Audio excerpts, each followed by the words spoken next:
Hello बच्चों, जय हिंद। बिना समय गंवाए हुए फिर से हम लोग नीट के एक स्पेशल टॉपिक के साथ खड़े हैं। टॉपिक है, दिख रहा होगा, कंसेप्ट ऑफ रॉकेट propulsion। ये भी एक फेवरेट जगह है जहाँ से नीट क्वेश्चन उठा रहा। फिर से यहाँ से जो क्वेश्चन उठ रहा है एकदम straight forward question, single formula में फॉर्मुलेट होने वाला क्वेश्चन। केवल आपको कंसेप्ट पकड़ना है, जो भी क्वेश्चन मिले लपेट लेना है। बहुत मजे से बनने वाला क्वेश्चन है। देखिए, इसरो का लंच व्हीकल से स्टार्ट है रॉकेट लंच होने के लिए। यहाँ रॉकेट के propulsion में कंसेप्ट क्या होता है, एक्चुअली यहाँ से एक थियोरेटिकल क्वेश्चन भी आते हैं कि रॉकेट propulsion किस प्रिंसिपल पे काम करता है।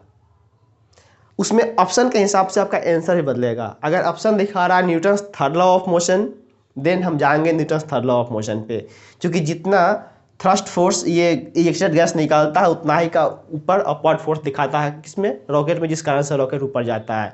क्योंकि रॉकेट को ऊपर लेके जाने के लिए कोई एक्स्ट्रा इंजन नहीं लगा होता, जो इंजन चल करके रोड की तरह रोड पे रोल करेगा, रॉकेट ऊपर जाएगा। ऊपर जाने का कोई इसके पास रोड नहीं है।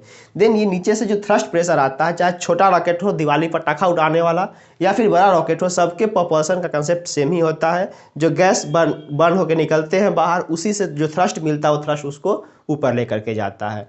तो इसमें दो वैरायटी के क्वेश्चन पूछते हैं। एक, मिनिमम फ्यूल बर्निंग रेट कितना होना चाहिए कि जस्ट रॉकेट अपने मास को ओवरकम करके लिफ्टिंग स्टार्ट कर जाए। और एक होगा कि अगर समथिंग इनिशियल एक्सेलरेशन के साथ मुझे इसको उड़ाना है तब का फ्यूल बर्निंग रेट क्या होगा। ऑब्वियस सी बात है कि जब इनिशियल एक्सेलरेशन के साथ उड़ाओगे तो फ्यूल बर्निंग रेट ज़्यादा देना ही पड़ेगा। तो दो वैरायटी के क्वेश्चंस मिलेंगे, जब इनिशियल एक्सेलरेशन सप्लाई करेगा और एक बोलेगा कि जस्ट अपकमिंग ईस्ट मास, अपलिफ्टिंग का कंसेप्ट दिखा देगा उस समय का। उस समय में क्या करेंगे, अब बताओ। आपके पास न्यूटन्स का सेकेंड लॉ बेसिकली क्या दिखाता है, F equals to D P by D T. F equals to D, P को हम क्या लिख सकते हैं, mass into velocity vector, D T U into V form में आप डिफ्रेंशिएट करेंगे।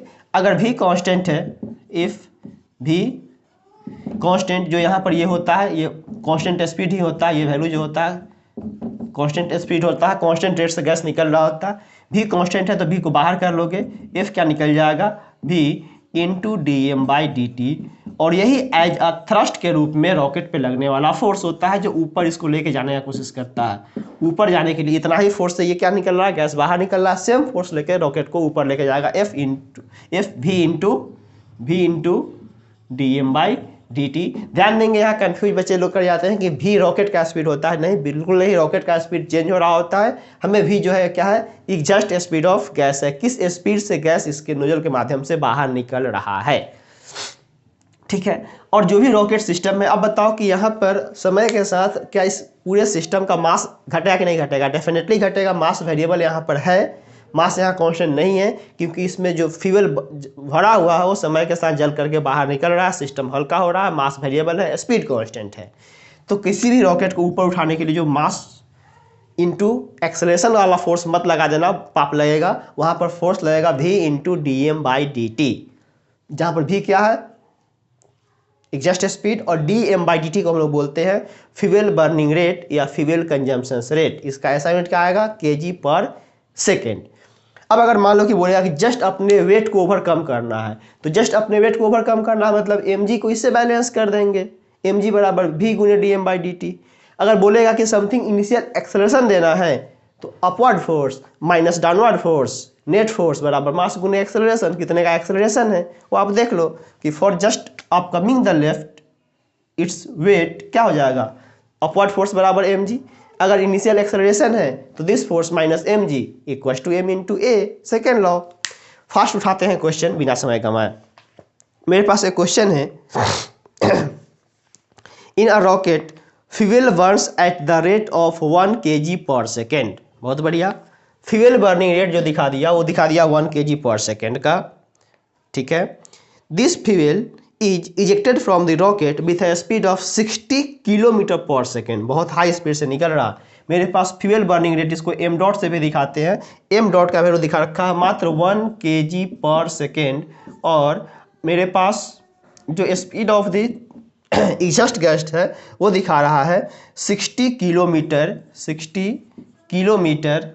पर सेकेंड, 60 किलोमीटर पर सेकेंड। हमने मीटर पर सेकेंड में कन्वर्ट कर लिया। This exert a force on the rocket equals to, कह रहा कि ये सिस्टम रॉकेट पे कितना फोर्स एग्जर्ट करेगा, एग्जर्ट कितना फोर्स करेगा, v into D M by D T. अब बताओ इससे छोटा क्वेश्चन क्या हो सकता है, v into D M by D T, भी कितना है 6,000 और D M by D T कितना जा रहा है 1, कितना 60 किलो न्यूटन, 60 किलो न्यूटन का फोर्स जनरेट कर रहा है ऊपर उठने के लिए। अब समझ सकते हो कि इससे छोटा क्वेश्चन क्या हो सकता है, 60,000 न्यूटन के फॉर्म में ही आंसर दे रखा है, बहुत छोटा क्वेश्चन। वापस एक क्वेश्चन दिखा रखा है, a 600 kg rocket is set for vertical firing if the exhaust speed is 1000 metre per second, the mass of the gas ejected per second to supply the thrust needed to overcome its weight. Just अपने weight को overcome करने के लिए कितना हमें fuel burning rate supply करना पड़ेगा, मतलब अपने को दिखा रखा कौन चीज, D M by D T का वैल्यू अपने से मांग रहा है। ये जो हम क्वेश्चन जस्ट अभी बनाए हैं, ये क्वेश्चन था 1990 का, थोड़ा पुराना क्वेश्चन है, कोई नहीं PYQ का ही क्वेश्चन है। और अभी जो हम क्वेश्चन पढ़ रहे हैं 1994 का क्वेश्चन है। मेरे पास रॉकेट का मास दिखा रखा है, सॉरी रॉकेट का मास दिखा रखा है 600 kg, mass of the rocket दिखा रखा है 600 kg, vertical firing exhaust speed दिखा रखा है 1000 metre per second, mass of the gas ejected per second मांग रहा है, D M by D T का वैल्यू आपसे मांग रहा है। हमें क्या चाहिए, जस्ट ओवरकम वाले सिचुएशन को डील करना है। तो for just overcome its weight, for just overcome its weight क्या मिलेगा, v into D M by D T का जो वैल्यू होगा इक्वल्स होगा उसके mg, हमसे मांग रहा है D M by D T, mass burning rate fuel consumption rate mg by v। उस समय रॉकेट इनिशियली कितना kg का था, 600 kg, g का वैल्यू कुछ बोला नहीं, कितना पर काम करे, हम 10 पे काम कर लेते हैं, जो अप्रॉक्स आंसर आना होगा देख लेंगे ऑप्शन में, m into G divided by v कितना है, भी कितना 1000 मीटर पर सेकेंड, मतलब 6 kg पर सेकेंड के अप्रॉक्स वाला कोई ऑप्शन होगा। एग्जैक्टली 6 kg पर सेकेंड का ऑप्शन ही दिखा रखा है, 6 kg पर सेकेंड, ध्यान दो 6 kg per second fuel consume होना पड़ेगा, पर सेकेंड 6 kg